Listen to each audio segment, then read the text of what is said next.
प्रत्येक स्त्रीचीच इच्छा असते की आपलं घर स्वच्छ आणि सुंदर दिसावं. अगदी छोटंसं असू द्या, जुनं असू द्या, नवीन असू द्या, मॉडर्न पद्धतीचं असू द्या किंवा अगदी साध्या पद्धतीचं. पण प्रत्येकाला वाटतं की त्या घरात ना खूप अशा छान पॉझिटिव्ह वाइब्स याव्यात. घर स्वतःचं असो किंवा रेंटने घेतलेलं असो, पण ते आपलंच असतं. कारण की आपण तिथे आपल्या आयुष्यातील अनमोल असे क्षण घालवत असतो आणि तेच क्षण आपल्या आयुष्यभराच्या आठवणी ठरतात. आपल्या घराचा कोपरा न कोपरा आपण जणू काही फुलवतच असतो. ज्या पद्धतीने गार्डनमध्ये फुलं येतात ना, खूप मेहनत घेतल्यानंतर म्हणजे झाडांना फुलं येतात आणि ते फुलं बघून खूप मनमोहक असं वाटतं.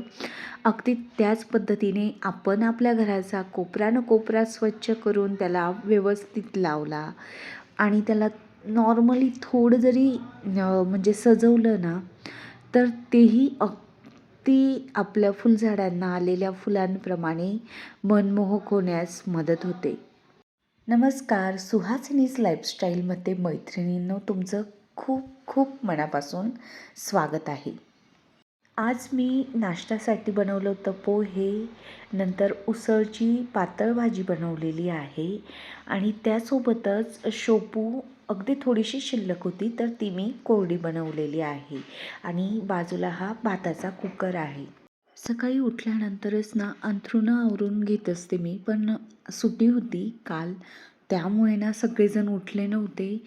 तर मग मी आधी आवरून घेतलं किचनमधलं आणि मग आता मुली उठल्यानंतर, मिस्टर उठल्यानंतर मी अंथरूण आवरून घेत आहे. आता हा माझ्याकडे फक्त सिंगल दिवाण आहे, म्हणून मग याच्यावरतीच गाद्या ठेवते आणि ब्लँकेट्सही मी त्यावरतीच ठेवून घेत असते. आता थंडी असल्यामुळे ना ब्लँकेट्स रोज लागतात, म्हणून मग मी बेडमध्ये काही ठेवत नाही, कारण की तो ना ट्रॉलीचा नाही आहे, साधा आहे आपला. तर मग परत ते सगळं उचला आणि मग ठेवा, काढा रोज, म्हणून मग मी गादीच्या खाली अशा पद्धतीने ब्लँकेट्स ठेवून देते.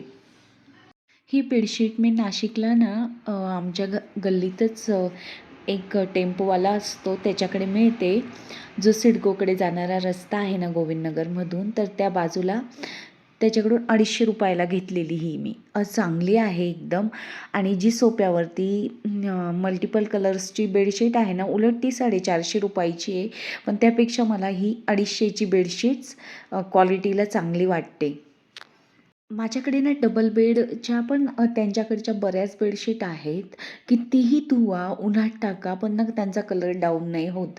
तर तुम्हाला घ्यायच्या असतील तर नक्की एखादी घेऊन बघा, म्हणजे चांगल्या क्वालिटीची आहे. आणि गादीला जे कव्हर करून आपण इलास्टिकची जी बेडशीट शिवतो ना, किंवा डबल बेड गाद्यांना सारखं उन्हात वगैरे टाकणं होत नाही मोठ्या, तर त्यांच्यासाठी ना इलास्टिक टाकून तसं कव्हर करू शकता. तर या बेडशीट्स त्यासाठी खूप छान आहेत. तुम्ही हा व्हिडिओ ज्यासाठी बघायला आलेला आहात ना, तर हे कर्टन्स मी नाशिकला गेली होती ना, तर त्यावेळेस तिथे ऑनलाईन मागवलेले होते. आम्ही गेलो आणि त्याच्या दुसऱ्याच दिवशी हे कर्टन्स आलेले. मला या घरासाठी हवे होते, पण मग मी ना हे बऱ्याच वेळेस ॲमेझॉनवरून घेतलेले आहेत. ऑनलाईन बघितलेले, पण नाशिकला ऑलरेडी तिथे कर्टन्स ते अमेरिकन आहेत, म्हणून मग ना मला ते हे यूज नाही करता येणार. तर मग मला ह्या घरामध्ये हे कर्टन्स आवडतील म्हणजे वापरायला, म्हणून मग मी ते मागवलेले. खूप सुंदर दिसतात आणि त्याच्यावरचे बर्ड्स आहेत ना, तेही मस्तच दिसतात. भरपूर डिझाईन्स अवेलेबल आहेत. तुमच्याकडे जर रॉडचे असे कर्टन्स वापरत असाल ना, तर नक्कीच एखादा घेऊन बघा. मटेरियलही खूप छान आहे. म्हणजे मी जे चांगलं आहे ना, तेच तुम्हाला प्रामाणिकपणे दाखवण्याचा प्रयत्न करते आणि सांगते. कारण की आपण आपल्या मेहनतीचे पैसे खर्च करणार असतो आणि कोणी काहीही सांगितलं तर घेतलं, तर त्यानंतर जे नुकसान होतं ना, त्याने खूप दुःख होतं आणि विश्वासही नाही राहत त्या व्यक्तीवरती. म्हणून मग खरंच चांगली क्वालिटी आहे, म्हणून मग मी तुम्हाला सजेस्ट केलेलं आहे. नाहीतर मी स्वतःही ऑनलाईन शॉपिंग करत नाही जास्तीची. कारण ऑनलाईन शॉपिंगमध्ये ना बऱ्याच वेळेस आपण फसत असतो, म्हणून मग माझाही एवढा विश्वास नाही आहे. तर ह्या कर्टन्समुळे ना हॉलला एकदम छान लूक आलेला आहे.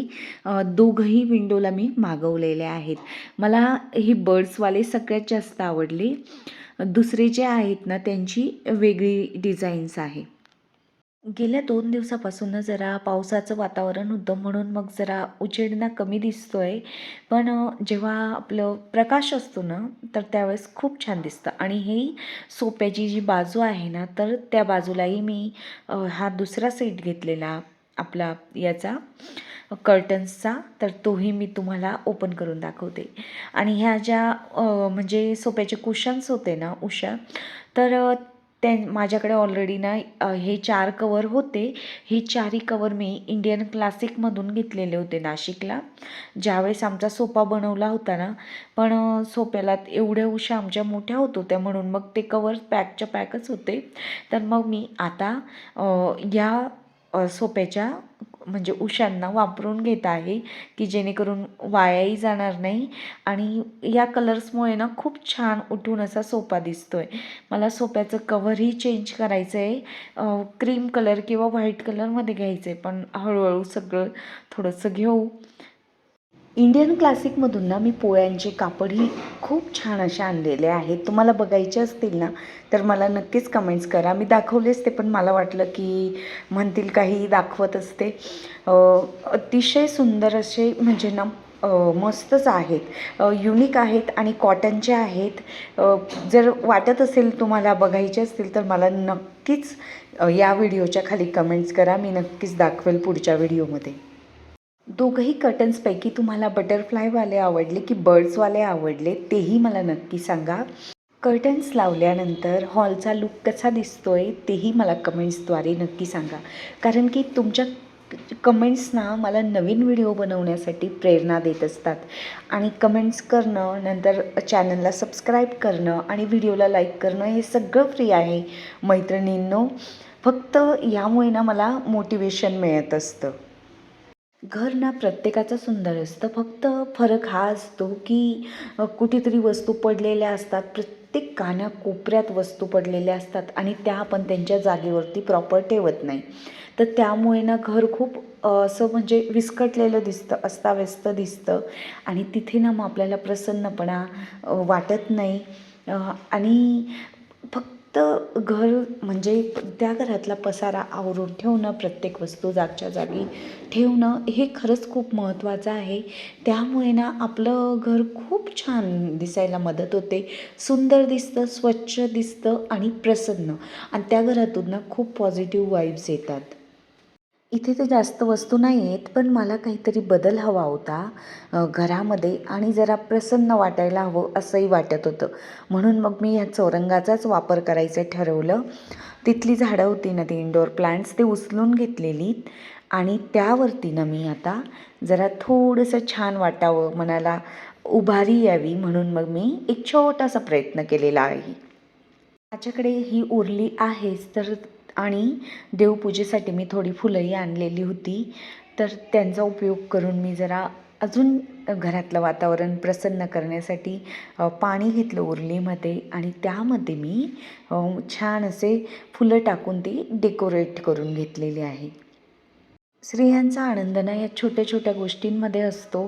म्हणजे असं खूप काही मोठं असावं असं नसतं. छोटीही गोष्ट काही करता आली आपल्या घरामध्ये की त्या प्रफुल्लित होतात. घर सुंदर दिसण्यासाठी खूप साऱ्या वस्तूच हव्यात किंवा असं खूप मोठं घर म्हणजे एकदम मॉडर्न पद्धतीचं घर हवं असं नाही आहे. अगदी जे घर असेल, फुलं पण आता ही मला बाजारात मिळाली, पण आजूबाजूला ना म्हणजे बऱ्याच ठिकाणी चांदणीचे झाडं असतात किंवा बरेच अनेक प्रकारचे फुलं असतात, त्याच्यानेही डेकोरेट करू शकतात तुम्ही. म्हणजे विकतच घ्यायला हवीत असं नाही आहे. आता इथे मला ऑप्शन नाही आहे, म्हणून मग मी ही फुलं विकत आणून डेकोरेशन केलेलं आहे. धुपाचाही वास मला खूप आवडतं आणि धूप लावल्यानंतर ना खरंच खूप प्रसन्न म्हणजे वाटतं. तर त्यामुळे ना मग मी असा धूपही लावून घेत असते बऱ्याचदा. देवपूजेला संध्याकाळी तर लावतेच, पण दिवसाही कधीतरी ना बऱ्याचदा लावत असते मी. घरातला पसारा आपण आवरूनही टाकतो सहजपणे अगदी. पण तो पसारा आवरण्यासाठी ना आपलं मनही तितकंच म्हणजे फ्रेश असायला हवं. कारण की जर आपल्या मनामध्ये पसारा असेल भावनांचा, तर खरंच आपलं कुठल्याही कामामध्ये चित्त लागत नाही. आणि हा मनाचा पसारा आवरणं हे खूप सगळ्यात अवघड काम आहे. मनाचा पसारा ना सहजासहजी आवरता येत नाही आणि तो आवरायलाही खूप अवघड जातो. कारण हा पसारा ना विचारांचा, आठवणींचा, कधीतरी अशा भावनांचा असतो जो आपल्याला इझिली व्यक्त होता येत नाही. आपण ना आतल्या आत मनाच्या कोपऱ्यात जाऊन ना तो मनाचा पसारा आवरण्याचा प्रयत्न करत असतो. कधीतरी ना व्यक्त होऊन आपण हा पसारा खरंच म्हणजे आवरू शकतो. पण त्यासाठी आपल्याला एक हक्काची व्यक्ती लागते, ती म्हणजे आपली मैत्रीण. पण मैत्रीण पण ना अशी हवी की जी आपल्या भावना समजून घेईल. म्हणजे आपण आपल्या भावना व्यक्त केल्या, आपलं काही सुखदुःखाच्या गोष्टी सांगितल्या आणि काही जण ना इकडे तिकडे सांगत असतात. मग त्यापेक्षा एकच अशी जिवलग मैत्रीण असावी की जी आपल्या खरंच भावना समजू शकते. संध्याकाळ झाली होती आणि संध्याकाळी ना मी बाजारात गेली. तिथून गहू, थोडा किराण्यातल्या वस्तू आणि भाज्या आणलेल्या. तर गहू थोडं निवडून घेत होती मी, की बघत होती की स्वच्छ आहेत की नाही. पण सगळे गहू स्वच्छ होते. मग त्यानंतर मी लगेच दळायला दिले. मला ना डाळ पालक बनवायची होती. त्यासाठी पाणी घेतलं, त्यामध्ये शेंगदाणे टाकले 10-15 आणि थोडी प्रमाणानुसार तुरीची डाळ घेतली. डाळ पालक ना माझ्या मुलींनाही आवडते आणि आम्हाला सगळ्यांनाच आवडते. एका पालकाची जुडी घेतली आणि ती स्वच्छ धुवून मी चिरून घेतलेली आहे. छान लागते डाळ पालक, नक्की करून बघा. बरेच जण करतही असतील. विदर्भामध्ये तर नक्कीच करतात डाळ पालक अशा प्रकारे. एक टमाटा घेतला, तोही बारीक चिरून घेतला. आवडीनुसार ना आपण हिरवी मिरची टाकायची. जास्त तिखट हवी असेल तर जास्त टाकायच्या. मी एक हिरवी मिरचीचा वापर केलेला आहे. अशा प्रकारे कुकरमध्ये टाकून दिलं सगळं आणि याच्या 2 ते 3 शिट्ट्या घेऊन घेईल आणि त्यानंतर जास्तीचा लसूण टाकून मस्तच भाजीला फोडणी देणार. दादर आणि गहू दळून आणलेले होते मी आणि एवढ्या भाज्या आणलेल्या होत्या आणि त्या निवडायच्या होत्या. घेताना तर काही वाटलं नाही, पण निवडायच्या वेळेस खरंच खूप प्रेशर येतो. असं वाटत होतं कशाला एवढं घेतलं. इथे ना भाज्या स्वस्त आहेत. 5 रुपयाला मेथीची जुडी, म्हणजे 10 रुपयात 2-2 जुड्या मिळतात.